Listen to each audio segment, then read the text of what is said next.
Hey, what's going on, y'all? I want to welcome y'all back to the Raw Report. And today we have a very special guest, two-time author, journal courses, chef, nutritionist. I mean, she doing her thing, y'all. So she come on here to teach us some things to help us get our health right. I'm gonna introduce y'all. Her name is Chef Leigh M, and she's awesome. Like I met her. That's a whole nother story, but she was serving up some of the best juices that I've ever had. And I brought her on. I wanted to make sure y'all tap in with her so y'all can get to know this young lady. So, how you doing, Chef Leigh M? I am doing well. How about you?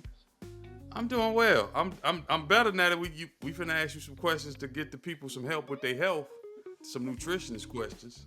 So my first question I'll ask you: what inspired you to embrace the idea that health was personal, not a one size fit all? Honestly, health and has always been a part of my culture or my upbringing.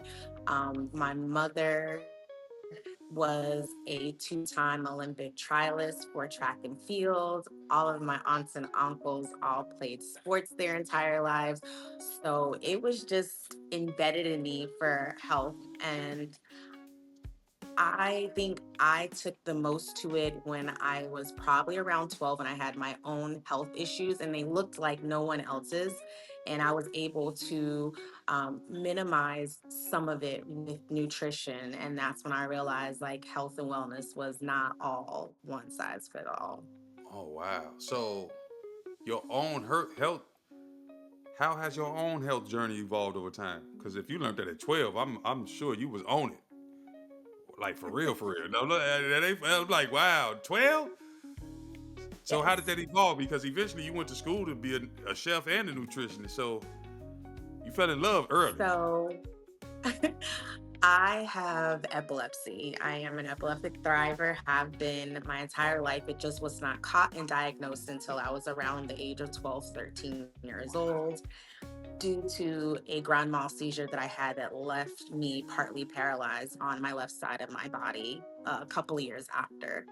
Um, because of that, and in a combination of the school that I went to, I realized that I could eat a little bit differently and it might minimize some of my seizures and be able to help me be a normal 12-year-old, 13-year-old child navigating through school at the time because I was definitely set apart from everyone else because of my health challenges.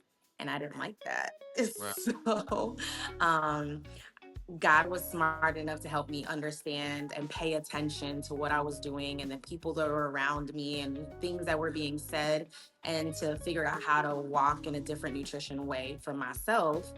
And honestly, I initially wanted to be a neurologist, which was the path that I was on.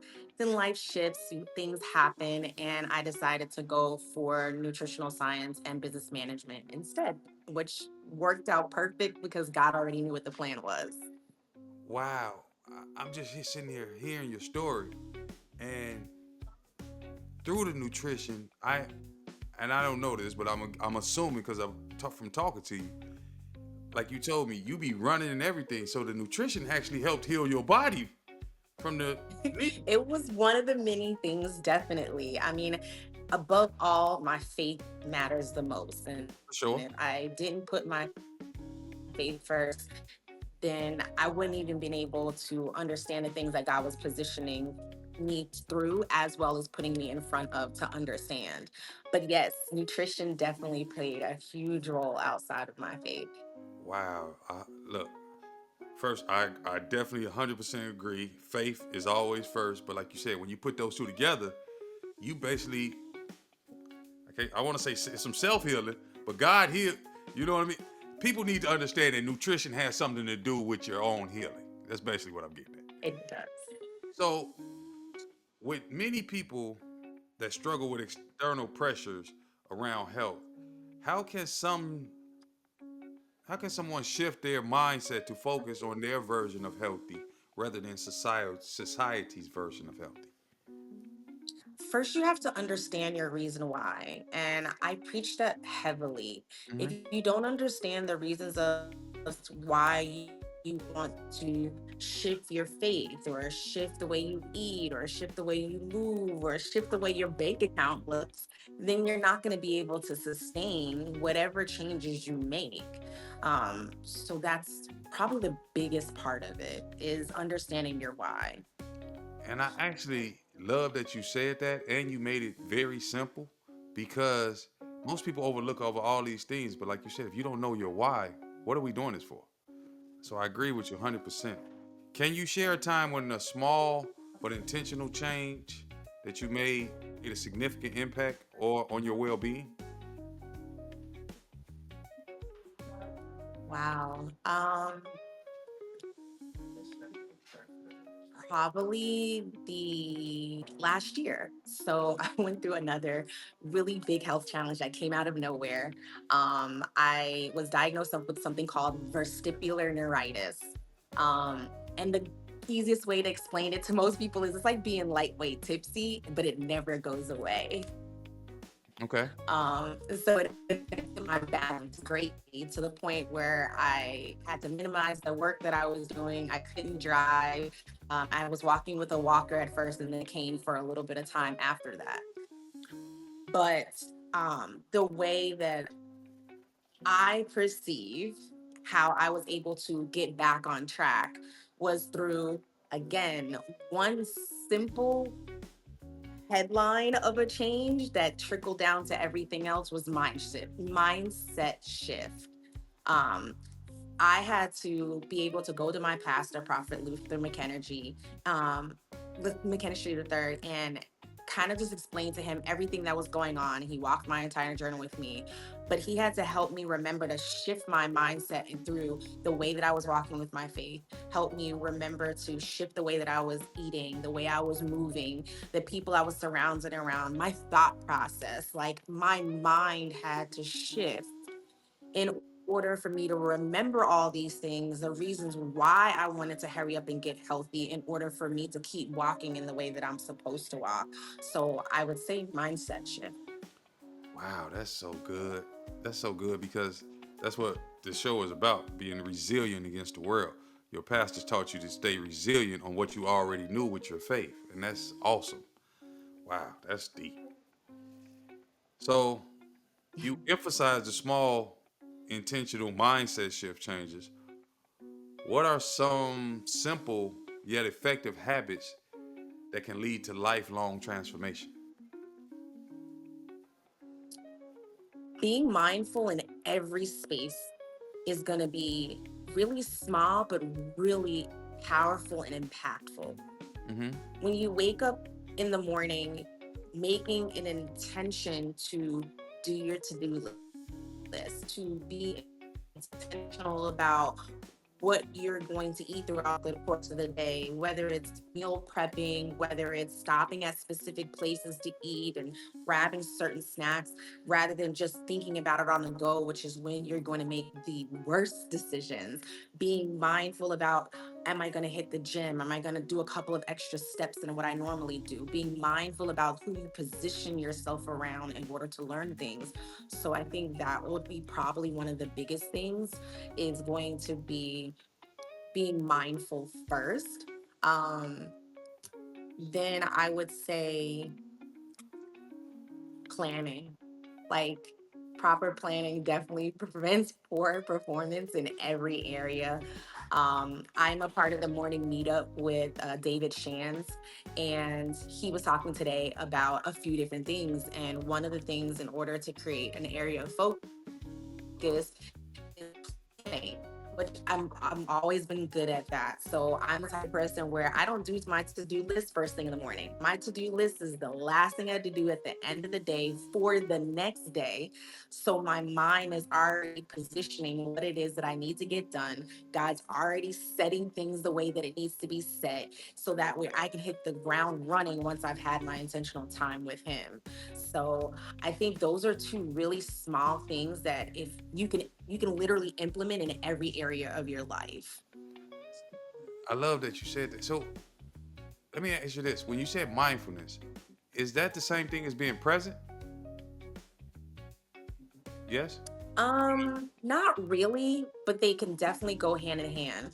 So Okay. being present is not having your phone in your hand and living in the moment, watching it, conversating, networking, loving on a loved one, versus being mindful about who and what's around you, what place you're in, and how you're going to maneuver through that place. It's a little different, but still at the same time, very similar. Mindfulness is hitting more on intention. Are you being intentional? Yes, that makes sense. Yes. Okay, so my next question would be: this is deep. This is a deep. Like you giving out some jewels on. Like wow, I'm serious. I'm for real. This like my mind is blown just hearing that your answers to these questions. It's like crazy. How can people align their health choices with their culture and their lifestyle without feeling restricted? So we base so much of health and wellness on restriction. And when I work with clients, the word no and you can't doesn't exist. It's literally like talking to a child. If you tell a child, no, you can't have that piece of candy, they're gonna walk in a store and take the candy because you told them no. Or they're gonna go and find it in the pantry and sneak around and eat it. So why not find a different way to appease what they're looking for? Ask, okay, do you want a piece of candy because you just want something to snack on? Do you want a piece of candy because you want something sweet? Like, really, what is the reason for it in order for you to shift how to help that child? Well, it's literally the exact same thing when it comes to us. You have to understand um, what you need, why you need it, in order to replace it with something different, which is why I never tell clients no, or you can't. It doesn't work for anyone in any capacity. And I love that you said that, but you a chef, so you could chef up some stuff, the round stuff. But for the average people, they got to hear some No. no's and some yes. Yeah, because No. What's your favorite thing to snack on? for me, uh, I like a good Yes. old. I like chips, plain chips, no flavor, just chips. Okay. I'm just saying. You said Me too, with a little bit of hot sauce. No. you see what I'm saying? but I'm trying. Like I said, nutrition wise, I'm trying to do better. But I'm thinking about like I'm listening to what you said, right? And I'm thinking about the juice that you made me. Hmm. I've tried juicing myself, Hmm. and I haven't turned my juicer back on because I couldn't get that flavor. So I'm just saying. So I know the chef got something to do with that. Don't play me. You can't like. So I'm just trying to link it together, let you know, no, no, no. Some chef stuff got to do with what you know with nutrition, and it combines well. But Okay, average person, so so when it comes to the snacking, right? The problem is not so much what you're snacking on, it's usually how much of it you're snacking on. so portion. Um, it is the first issue. Okay. So, someone like me, I am a cruncher when I'm working. If I'm sitting down, I'm in front of my computer. If I'm sitting in front of a book, I'm gonna crunch. Like I Me have too. to crunch on something. So Okay. rather than me crunching on those plain chips with hot sauce on them, I'm just gonna switch it to pretzels instead. It's a healthier option. I'm still getting my crunch in. I'm still getting my salt that my body's usually craving because if I'm using crunch mode, I'm looking for salt. So I'm finding a healthier option instead of saying, no, I can't. Is first. Rather than buying a big bag and thinking I'm gonna, oh, just grab a handful and just munch on that, I'm gonna buy small individual bags. So I only have 5 in the house for the week. So I can only either eat all 5 in one day, can't see no more for the rest of the week, or I can take up one a day if I want, or I can take up 3 and have some more left for the next week. It's about being intentional, setting a plan about what you want, shifting how you're gonna go about it, and doing something better. That's the first thing. In regards to your juicing, most people don't understand there's an 80-20 split, which is one of the things that I teach. You have to have 80% of fruits, herbs, and vegetables and 20% of fruit. But because we're trained from stores or from bar, juice bars, to go and get something that's sweet and not what's the right proportion. Now we're looking for whatever we do at home to taste this way, and it doesn't. So if you know the right combinations, if you know the right percentages of things, then you'll still get what you're looking for from a palate standpoint, but then you're looking gonna still get what you need from a health standpoint. That doesn't come from being a chef. That comes from the nutrition side of me and understanding food and how it works for your body and your palate at the same time. But if you really don't know what to do or how to do it, you just go get my cold pressed cheese book, and then you don't have to worry about all the recipes are there. To a T. Right. Spot on. But here go the crazy part. So it's my question going to you. You just said go to the pretzels. Like for me, I just got off my fast and all that. Salt has always been an issue for me. So is pretzel still a healthy snack for me? Healthier snack than chips? So salt is not bad for our bodies. Our body actually needs some level of sodium, Mm-hmm. especially depending on the level of movement you may do. Your body will definitely need sodium. So to cut sodium out of your diet altogether, or out of your nutrition guide altogether, is never healthy for anyone, even for someone who has high blood pressure. It's about moderation above all for just about anything. Okay. Okay. Oh, so at least I like pretzels, so I don't mind switching to pretzels. I'm still gonna have my chips with some Or hot you can sauce. just get pretzels with no salt, whichever works best. Now, look, that's a whole nother lane that I can't be in. Well, you Pretzels can with no do everything pretzels. You can do garlic pretzels. You can I do never even. honey pretzels. Oh, okay. There's I all never kinds of even other looked into pretzels that. that don't Okay. have salt. Okay, I didn't know that. Let me try it. Let me look into those. So, what role do self compassion play in creating a sustainable health habit? Say that one more time. Sorry. What role does self compassion, like a person being compassionate to themselves, play in creating a healthy, sustainable health habit? Do you think it plays It's a role? going to be huge. It just goes back to the very first thing I said, is that your why. If you know your why, you're going to be passionate about your why. Just think about it from a vacation standpoint. Someone tells you that I'm going to help you pay for your trip to Hawaii, and you've never been there, you've been dreaming about it forever. You're passionate now.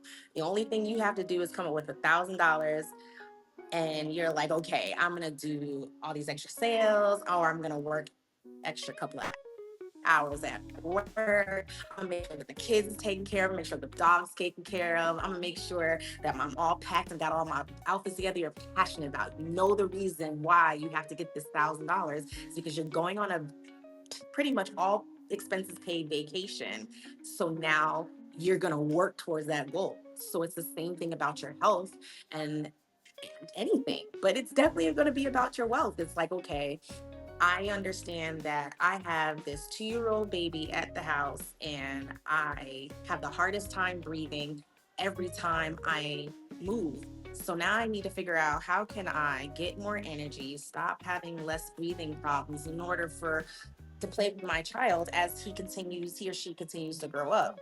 It's my why. I'm passionate about it because I love playing with my child. So I'm going to fix this situation now, whether it's go to a therapist, whether it's go to a doctor, whether it's figure out something on my own in order to improve these things.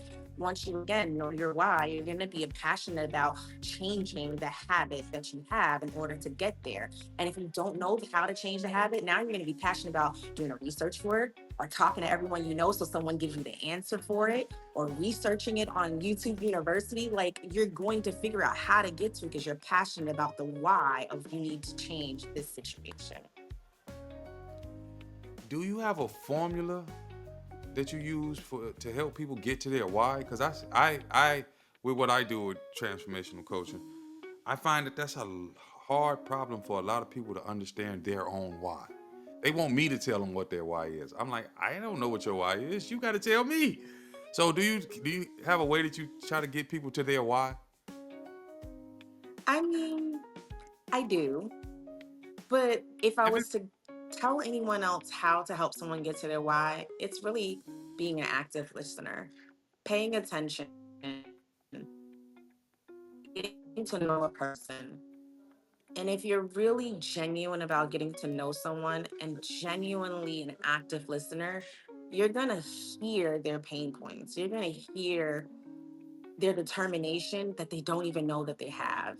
And you'll be able to pull out and help them get to something that they're looking for, even if it's not in a full capacity, but enough to get them started. Get them on the right road. Okay. I wasn't asking for trade secrets. I was just trying to, you know what I'm saying? I was trying to see because you keep saying on that why. Like, believe me, I tell people, what's your why? I don't know. Okay. So my next question is for those who struggle with consistency, what strategies can you help them stay on track with feeling overwhelmed? Ooh, I I literally sit in that all the time. I have a few different components to my business. Um, and so feeling overwhelmed can be a real challenge for everyone, including myself.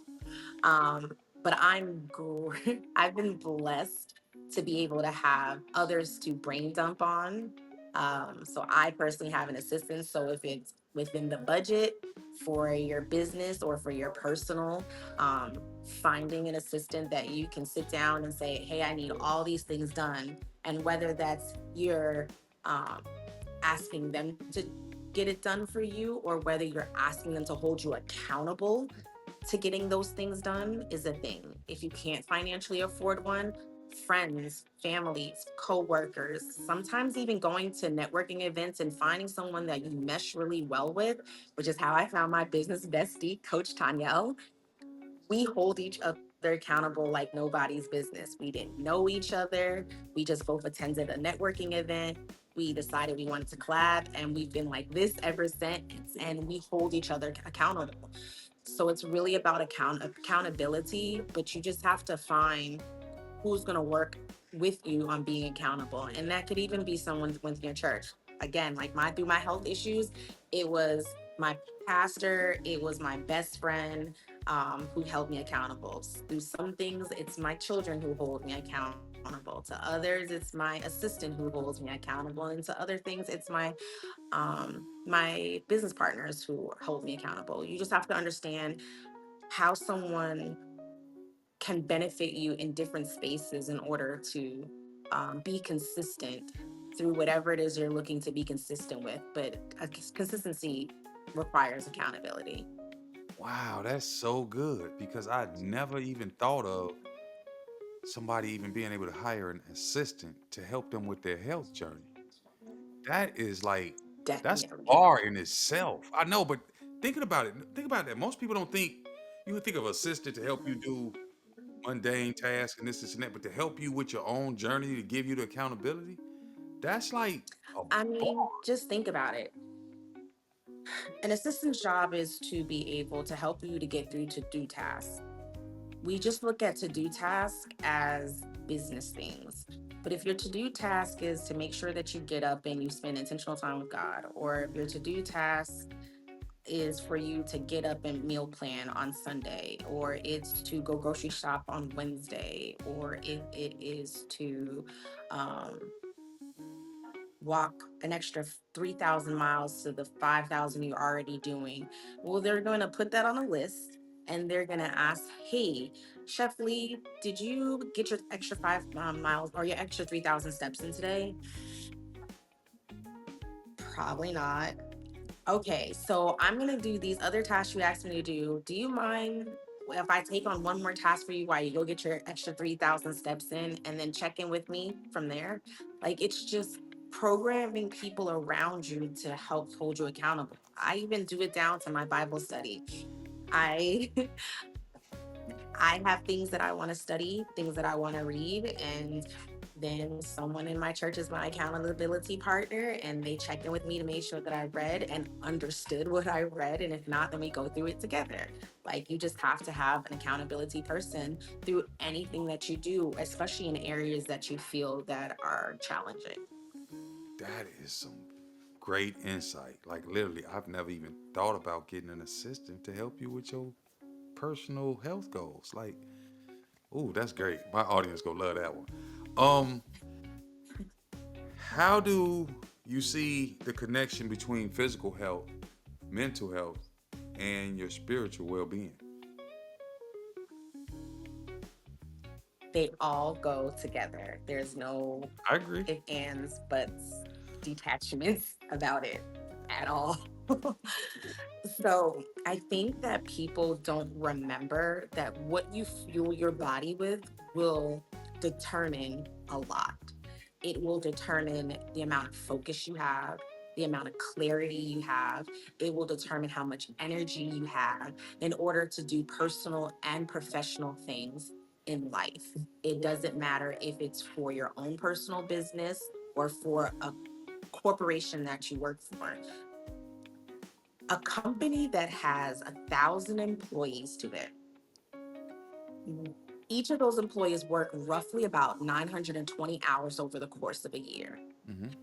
Do you know that if every last one of those employees at some point in time has a pain, brain fog, disconnection, loss of energy, any of those things, it can take them anywhere from 6 to 30 minutes to readjust or pivot to get back on task. And that can cost a company anywhere between $100,000 to $3.1 million in lost time because they're not being productive. Wow. Oh, right. So that's deep. That's actually some good numbers. But here go my question. No matter how big or small, right? With the whatever you like, you said, what you Mhm. intaking in your body, it doesn't matter if it's a big this. It could be something small that's ruining your body too. Also, right? Food wise. Sugar is probably one of the biggest things that mess with your clarity and focus. So if Wow. you're taking, okay, I have a thing with Forever Rocher, it's my favorite candy in the world. And I'm not a sugar person, but can't get me to normally pass up one of those. Just one though, because you know Just proportion. one. Right. Okay. But it's a sub. Imagine if every single day at 11 o'clock, I get hungry and I decide to eat this Forever Rocher. I'm going to spike with all this energy because my glucose has gone up. And about 10 to 15 minutes later, I'm going to crash because of that one thing I put in my mouth. A lot of food do that. A lot of foods do that to people. We don't pay attention. You have to be mindful about paying attention to your body, what it does when you do certain things. It's just like for someone who says, well, I'm an energy person. I can read the room real quickly and I can tell you, oh, I don't belong in this room or I don't belong around this person because I read their energy. Learn to read your own energy and what food and drinks do to it. You'll be surprised what you will realize that if you switch something, you will now give yourself more energy. You will now give yourself more clarity or more focus by just what you shift by putting in your mouth. Wow, that's so good. That's some great advice. I hope you guys are hearing what she's saying. Watch what you put in your mouth because it affects you. How can someone cultivate a more joyful and intuitive relationship in their body, with their body? It's a great question. I think really understanding your personal pain points, even if you don't voice them into anyone. So if can be real and real candid. This the raw Um, report. Just so you know, this the raw report. This what you want. Come on it's here, give okay. it to us. Real and candid. This what we do. So, like many, winter is a very tough season for me, even though it's my second favorite season from. I'm a nature girl, so I love being outside. Um, but for my body and for my mental, it is a very hard month for me. So I am hyper aware during the winter seasons of my emotions, my mental state. I'm hyper aware of how my body looks, how my body feels, specifically like my knees or my midsection, how I breathe, because these are all pain points for me. So I'm hyper aware of them. But because I'm hyper aware of them, I'm very mindful about how I treat my body or how I do things. So I can't run during the winter because I have chronic asthma. Because I'll only really run outside. I won't run inside. Like mentally doesn't work for me. So I have to be mindful about having more intentional time with God, about making sure that I can mentally be okay, because running is my mental release and my physical release. So I have to pick up more conversation with God during the winter. I have to be more mindful about what I put in my mouth, because I gain more weight in the winter because I can't run. Um, I am probably more mindful about the amount of time that I find myself outside, whether it's cold or not. Again, because sunlight is where you gain your energy and it helps raise your endorphins. So that way you don't sit in depressive modes, whether your life is great or not. It's just what happens in the winter because there's less visible sunlight. So when you become more hyper aware about what your body goes through mentally, physically, or emotionally, then you can learn to pay attention to those areas and shift those areas. Do you think that's a spiritual thing? It's both. It's both. No, I asked because when you said It's a that, mental and a spiritual thing. I'm saying because I never put that together till you just said that. When the winter, like I grew up in the Midwest. When the weather changed, like you said, it's just all of a sudden it's a gloomy feeling that just comes over you. Yeah, we get through it, but you don't really. I didn't realize your energy was being zapped, and then you eating goofy food and stuff, gaining weight. And then you come out, ain't no summer body no more. Absolutely. You lost all your summer body in the winter, and then you put two or three of them winters on top of each other. Lord, Lord, Lord, we need help. We Not need, the goofy. I'm just saying we need help out here. But it's a national statistic. It is known. You can Google it. You can Chat GPT it. You can Gemini it. Winter is the month, or the season where most suicides happen. The most depressing month across the board around the world. Um, But nobody talks it's about it. less sunlight, less activity. Say it again. Nobody talks about it. Like you said, Google it, but we need to talk about that more because people, we need to hear that, especially us black folks. We need to know. You need to go get some You sunlight. know, in our community, we don't feel, I mean, it's becoming more of a conversation now, but we Right, feel like mental health issues don't exist, or depression doesn't exist. Move on and move on past it. We don't talk about these things. What stays here belongs here. These people are the only ones that have crazy issues. Like, right. it's not the case. Everyone has those issues. Their level of them are different, but Hmm. we all do. And it just gets stronger during the holiday season or the winter season. We have the biggest amount of holidays during our winter seasons between um, October to March. We have the most seasons that require a significant other or family oriented. And if you don't have those things, you automatically hit depression. The least amount of sunlight automatically start for leaning into depression. It's usually when people's faith is tested the most, automatically moving into depression. Like, it's literally a thing. Between the way that you move, the way that you're eating, the amount of people that are around you, the sunlight that's around, when all of those things are now on the negative, you now have more spiritual issues, mental issues, personal issues, physical issues. That's most is in winter. That is some good stuff. She just connected the dots for us, y'all. Like literally, a lot of these people, we feel these things, but we haven't connected it to the no sunlight we're not getting in the winter. And when you just connected the Mhm. dots, I could see it all the way full throttle. We're not understanding when you said all the enemy attacks. We just, oh, it's the enemy, it's the enemy. Yeah, it's the enemy, but it's also because you ain't getting you're not being tapped in with that sunlight that you need. So y'all need to really tap in with that. That was actually good. If I personally spend on a bad day an hour outside. On a good day, probably like 6 hours outside. Hey. I literally grab my laptop, my iPad, my phone, my cameras, my notebooks, and I will go find somewhere to sit outside, whether it's at a restaurant outside, whether it's at a coffee shop outside, a hotel outside, since I travel so much, a park, um, a bookstore, anything. just outside. I don't want to sit inside. I was in Columbus last week visiting family, and I was at, I think, the Flying Biscuit. They have a patio section. It was closed because it's winter. And I just had to order my food to go and sit outside and get my work done. So, how did you come across this? Was it through nutrition? Was it through chefing? Like, how did you connect the dots there? Like literally, because I like you said, the conversation, yeah, but you just connected some real serious dots of a lot of our mental health, our physical health. When you say the season of winter, was it because of your own health? So it was a combination of things. I didn't know that information because of my own personal health when I was younger at all. Some of pieces of it I learned because of obviously school, my education.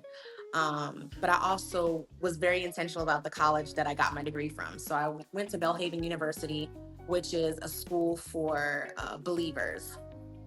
So every aspect of my education was surrounded around the spiritual aspect. So I had to learn how to connect God's word to every aspect of my life in order to live out God's word. So I learned that. But I'm also an avid learner. You will very rarely ever catch me sitting in front of a television. Like maybe once a month, and that's a maybe. Ooh, Maybe. right. I am listening to podcasts, sermons, in a book, on YouTube, learning something, surrounding myself around someone who's going to teach me something. I have some personal things to take care of before I can head back to school, but I'm looking to go after my master's now. Like, I love to learn. I stay on learn mode all the time. Are You you? won't ever not catch me learning. So I know we've talked about doing some things, and that's gonna be on another something else. But are you planning on teaching people this stuff that you learning? Because you can't keep all that. That's God. Hey, God put it all in you. You got to turn around and get that back. We're not doing that. We're not doing that. Because So I'm, I do. I definitely do teach these things in a few different spaces. So in my one-on-one coaching programs, these are tips and gems that I drop to my clients, okay. because I can teach you how to eat. But if you don't understand all the things that you're doing or shifting and changing, you're not going to be sustainable with it. So yes, I teach it on the one-on-one level. I also go into large scale corporations and I assess what they have going on and how they're losing out on profit. And then I teach them and their staff how to change those things so it can help the bottom line and at the same time help create a culture of health and wellness, and that you care enough to bring someone in to teach me these things that will help me be better for myself, my family, and for my pockets. Um, and then even with other corporations that I work with, so I work with the Home Depot Backyard, usually from March, April until October, teaching cold pressed juice classes, and Walmart Health teaching nutrition classes. And these are gyms that I give. And both of these organizations, I teach their classes to their community for free. So the community doesn't pay for their classes. So I do give out these gems, but you get the most gems when you work with me personally. Oh my goodness. Wow. Because yes, y'all better get to y'all better when at the end when she gives us stuff, y'all better write down Chef Lee's stuff because you need to get in these classes because she blowing my mind right now because basically I don't know if you know this, but you're the connect the dots lady. You the one who connecting dots, and that's the thing most people can't do. Like seriously, like you're. It's like no, this goes here, this goes. You might want to try to brand that some kind of way. I'm just saying. I'm just saying. Look, I ain't got. I'm just telling you because you were like doing They're something not my else. dots, they're God's dots. It I doesn't just matter. speak what You're He gives to connecting them. me. Doesn't matter. You're connecting them. Think about that. You're the one who's connecting them. Everybody can't connect them. Because even when you saying this stuff to me, it makes complete sense. But until you said them, I'm like, this dot is over here, this dot is over there. And you're like, no, duh. It's like you giving them the pathway to success. I'm just saying. If there's one belief about health you wish more people embrace, what would it be? Ooh. One thing that I wish people would embrace the most about health.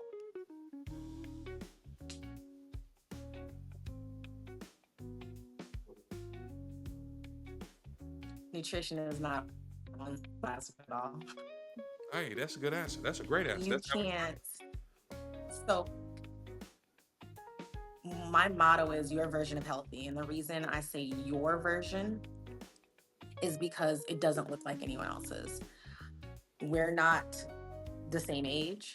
We're not the same uh, sex. We may not believe the same things. We don't do the same things. We don't live in the same area. Even if someone says, well, I can connect all these things. Well, do you have the same health goals? Do you work the same jobs? Do you have the same mindsets? Even down to twins, like no one is the same. So you can't look on social media and say, oh, such and such is doing this. So I'm going to do this and it's going to give me that because everything about us is the same. That's my twinsy. Or, oh, I read in a health magazine this, that, and the third. So I'm going to do this and it's going to work for me. Like it does, everything doesn't work for the same people. You have to figure out what's going to work for you and how do you need to go about doing certain things, eating, moving, mindset shift, any of this. And that's where I come in. I am the person who's going to ask you a billion questions because I want to understand you. I'm going to actively listen and I'm going to connect the dots in order to create plans for you that's going to work from a nutrition standpoint. And I have a team of people that I work with that help in other spaces. So although I do have a certification in training. I don't use it for anyone but myself. That is it. It's just for knowledge for me. But I have a partner who is a master trainer, and that is her focus. So now you have someone there. You have someone who's going to focus on alleviating your pain. Um, I have someone who can cook for you because I only cook for events. I don't personally cook for people anymore from a meal plan meal prep standpoint. Give you the plan, but I don't cook for you right, people right, right, anymore in that right. space. Um, but it's literally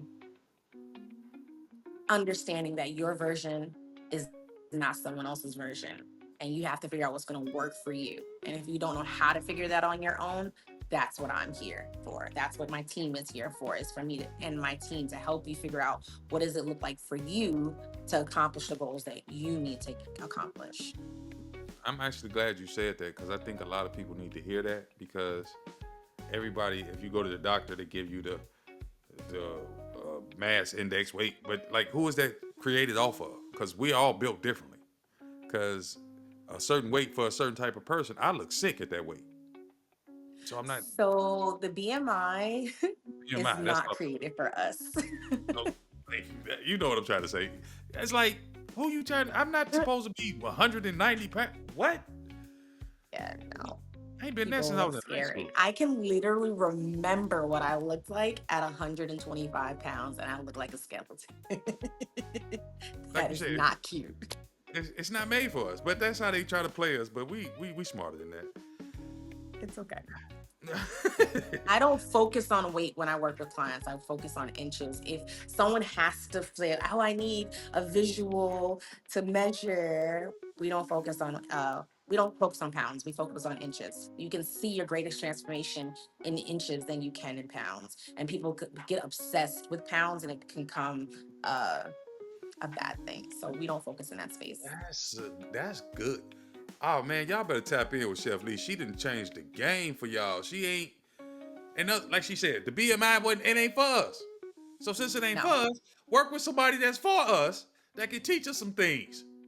I'm just saying, now, exactly. don't let this go over y'all head. All right, that's why this the Raw Report. We giving y'all people that can really help you do some things.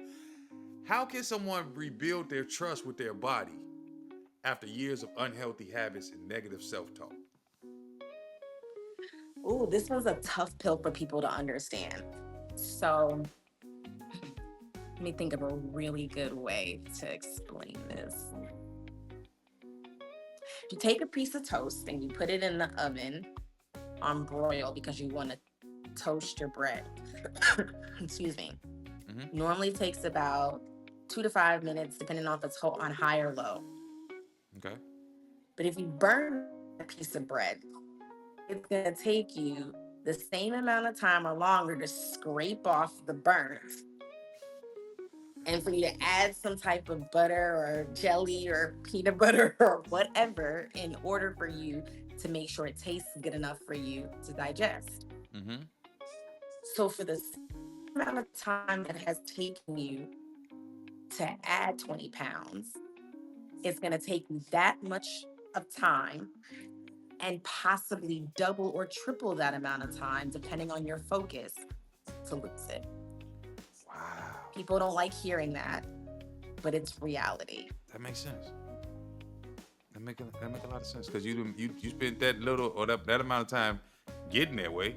It's gonna take you that double or triple to even get it off. But if you're willing to put the work in, like you said, back to your why, you can help them. Yes. What role? Well, you've already answered this a million times, but I got it down. What role does mindfulness and gratitude play in a sustainable health journey?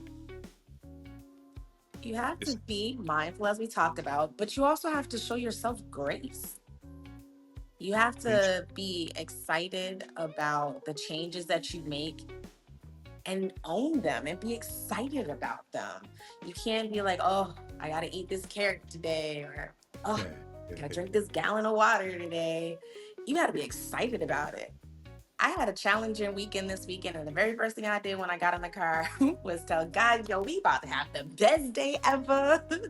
I'm about to kill this day. I'm about to get a tip. People are gonna love me. The content's gonna be amazing. The food's gonna be great. Like, you spoke it into speak existence. life into yourself. Yes, yes, And it was yes. amazing. I had some bumps, but it came out great. I got great content, got a great tip. Right, The right. food was just phenomenal, and they're ready to hire me again for someone else's wedding in their family. It's Wow. the same thing about the way that you shift the way you eat. Oh, today I'm waking up. I'm about to hit the gym at 5 o'clock when I get off work. I'm so excited. I got my bag packed. Oh, this water. I can't wait to drink it all. I'm even add sprinkles of lemon in it so it don't taste so crazy. Speak life into your journey. I Be got you. excited about your Excited journey. about it. Right, right. That's actually, man, you dropping some bars, man. The way you see health, we need to see health this way. We have to get it. We have to. Like I asked you already, but I'll ask you on. You definitely please come back and give us some more of this because we have to breathe life into our people so they can see this thing a different way. Because you opening my mind crazy. So right now, this is my section where I do a rapid fire question. So it's short answers or quick thoughts. Are you okay with that? Okay. Okay. Yes. Favorite nourishing meal that connects to your culture? Cabbage or collard greens. Wow, I love both of those. Morning or evening workouts? Morning. Why? It sets my tone for my day. What's your tone? It gives me the energy that I need to last. Um, and then my body doesn't ache as much if I start my day rather than end my day. Workouts are meant to give you energy and to Hmm. give you focus. So if you're doing it at the end of the day, again, there's nothing wrong with it. But if you're someone who likes to go to bed early, as you continuously do it, it can sometimes give you too much energy and mess with your sleeping. But to each is their own. Whatever works for you, just do it. For me, I'm a morning workout person. No, that makes a lot of sense. I never thought about it like that. One wellness trend you love and one you think is overhyped. Overhyped, Ozempic.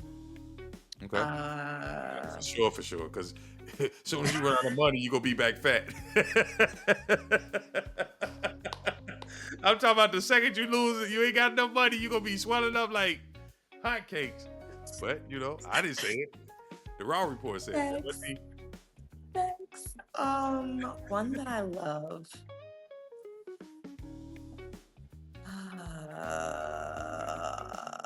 Dang fast. I just got off mine Saturday. Ooh, Lord, that's deep. Um, what's a small daily ritual that keeps you grounded? Mine is outside. I have to go outside every single day. Otherwise, at some point, I'm gonna have an attitude. Oh wow, Like it's that's given. I will good. have an attitude if I don't go outside at some You know point. what? I'm glad you said that because I didn't think of it like that. Like since I've been on my health journey, I make sure I get my walk in every day. but it's outside, and I love nature too. But I never connect. Like I said, you connect the dots. You better get on that. You doing some connect dot connecting. All right, so go get to these final thoughts, and we go get your IGs and all that, where you can so the people know. If someone listening right now is feeling stuck or unsure of where to start with their health journey, because we all need a starting point, what's one simple step they can take today? Add anything new to your eating habits. Anything. It doesn't matter what it is, just something new, Just add something something we new. know is healthy. Don't just add no junk. Don't go get no barbecue because you ain't had none in a while. She's talking about add some new healthy stuff.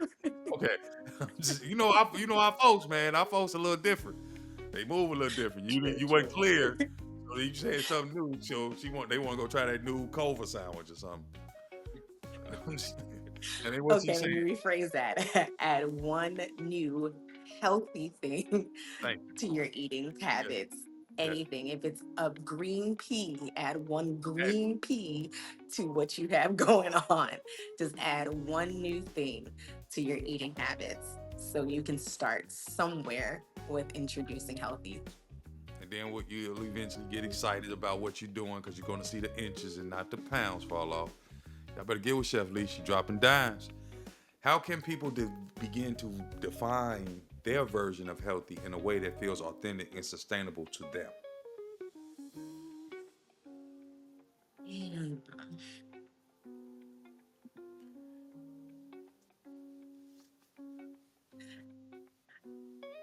I mean, it's honestly just going back to being mindful of your body, of your space, where are at, meeting yourself where you are. If you can understand where you are emotionally, physically, mentally, financially, you can start to shift on what it is that you need to do to start. And I say that only because if you don't have the money and everything else is together, but you have the time, you at least have the time to go figure out something new that you can do, or a person that can help you that might want to just help you. Honestly, I've had my business legally for 8 years now. I didn't really start to charge people until 5 years ago.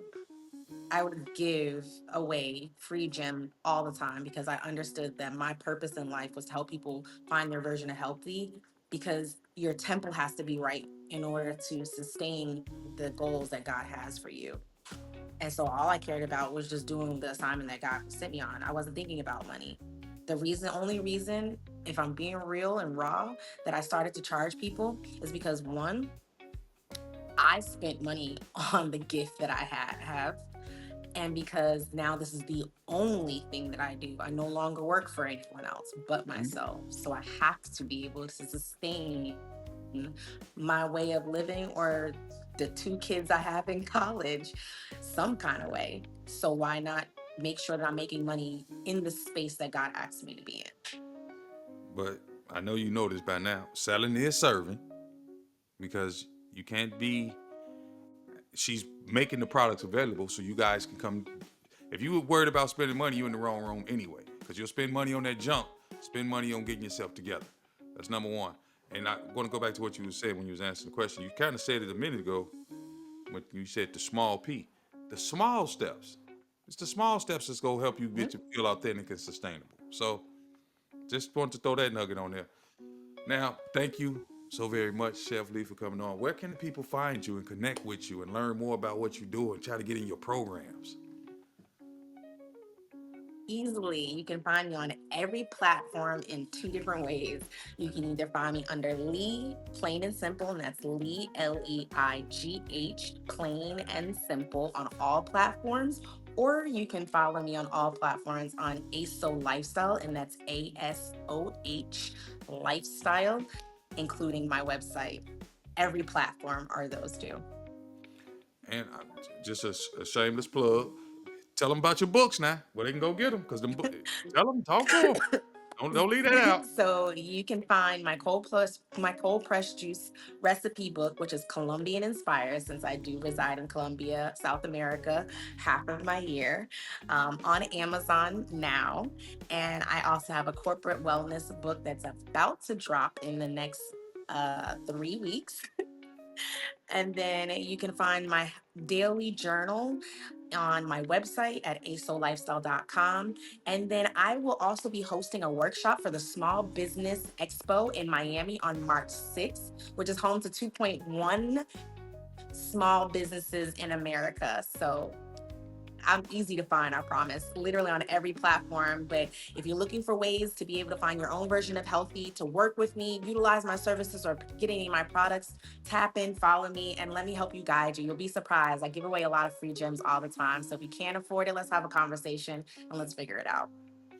Hey, now y'all see why I wanted to bring Chef Leigh M on, because she's so cold with it. She's so diverse in so many different things. She has a lot to teach us. And I've already asked her to come back on the show so she can give us some more gems. We're gonna dive into this thing some more. So, like I always say, thank you, Chef Leigh, for coming on. But I like to always tell the audience, stay real, stay raw, stay grounded in your faith, and walk boldly in your purpose. Till the next time, y'all. I'm out.